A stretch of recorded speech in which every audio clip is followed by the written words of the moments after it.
시청자 여러분 안녕하세요. 박구스TV입니다. 월간 조선에서 국진당 김기현 대표의 아들이 직접 인터뷰를 해서 화제가 되고 있습니다.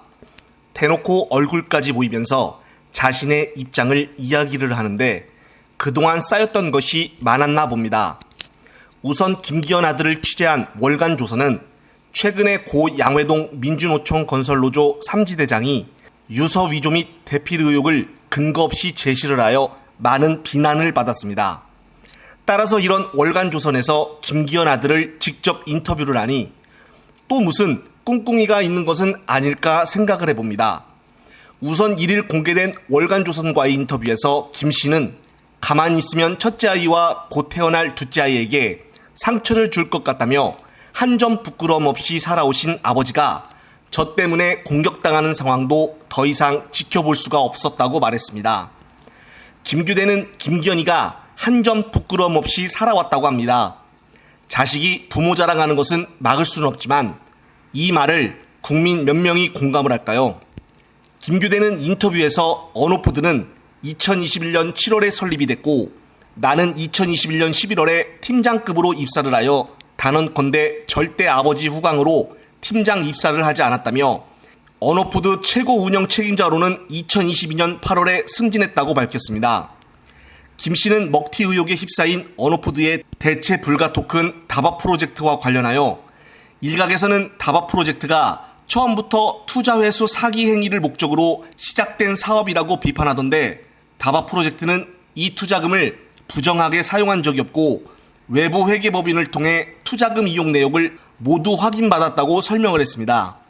하지만 그는 투자금액에 대해서 환불 요구에 있어서는 고객들에게 돌려줄 수 없다고 말을 합니다.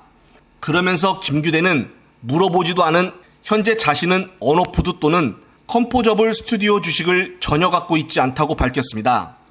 인터뷰상 어떻게 보면은 주식을 전혀 안 하는 사람처럼 나오는데 김규대는 이전 김기현의 국회의원 재산 공개 자료에 따르면 유명 게임회사 K주식 620주를 보유하고 있으며 K사 주식이 올해 1월부터 현재까지 15만에서 19만 원대로 거래되고 있는 점을 감안하면 약 1억 원가량의 값어치를 가지고 있는 것으로 추정된다고 나옵니다. 그러면서 김규대는 또 물어보지도 않는 대답을 하는데 자신의 연봉은 낮은 축에 속하며 컴포저블 스튜디오 대표이사를 맡은 데 따른 인센티브도 전혀 없다고 말했습니다. 그러면서 지금 살고 있는 집도 보증금을 최대한 대출을 받고 월세 내면서 살고 있다고 어려운 상황을 이야기를 했습니다. 가난 코스프레 이야기를 하려고 인터뷰를 한 것일까요?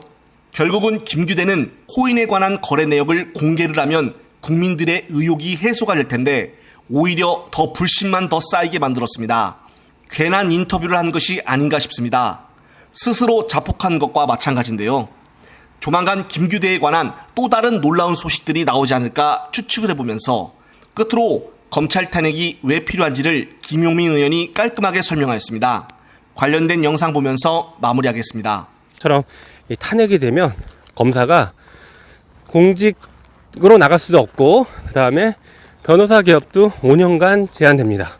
그러면 검사 입장에서는 정권에 충성했다가 위법한 행위를 저질러서 탄핵이 되면 돈도 못 벌고 권력도 얻기 어렵고 돈과 권력 모두 다 잃게 되는 거죠. 그러니까 검사들 입장에서는 정권에 특히 윤석열 검찰총장 출신의 대통령에게 충성을 할 필요가 없습니다. 게다가 탄핵안이 처리되면 본회의에서 통과되면 대통령 거부권 행사 대상도 아닙니다. 법률안이 아니기 때문에 대통령이 거부를 못해요. 민주당만 결정하면 곧바로 헌재로 넘어갑니다. 그래서 탄핵이 특히 검사 탄핵은 그렇게 어려운 제도도 아니고 그렇게 비상수단도 아니다. 그냥 검찰이라는 특수한 공직사회를 보다 공정하게 만드는 그리고 공직기강을 바로 세우는 일상적인 절차다.